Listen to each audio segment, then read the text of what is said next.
Ժորժան 2024 թվականի ընթացքում Հայաստանում օնլայն կազինոներում ուշադրություն կատարվել է 17.8 միլիարդ դոլարի խաղադրույք։ 17.8 միլիարդ դոլարի, պատկերացնում եք ինչ թվի մասին է խոսքը գնում, անհավանական։ Երբ Հայաստանի պետական բյուջեն կազմում է մոտ 8 միլիարդ դոլար, այսինքն պետական բյուջեից 2 անգամ ավել խաղադրույք է կատարվել։ Պատկերացնում եք, չէ՞, ինչ թվերի մասին է խոսքը։ Հետո էլ պետությունը ասում է փող չկա, որ թոշակներ բարձրացնենք, փող չկա, որ սոցիալական ծրագրերին ուղենք, բա էսա փողը, բա գերշահույթ ստացող ընկերություններին գերհարկեր դրեք իրանց վրա, գերհարկեր դրեք, այդ գումարները ստացած ուղեք թոշակի բարձրացմանը,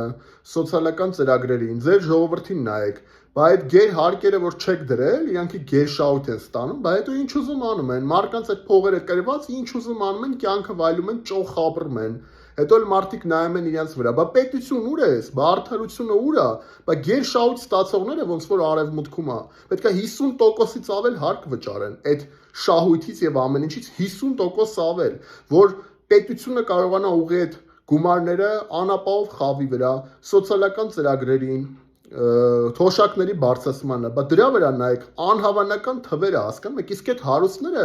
եթե պետությանը մի քիչ նայեն, զենք առնեին, այնպես ինչպես եռանդով իրանց հարսանիքներն են կազմակերպում, այս պետությունը լրիվ ուրիշ կարգավիճակում կլներ, սա է իրականությունը։ Բաժորթագրվեք իմեջին եւ գրեք մեկնաբանություններում ձեր կարծիքը։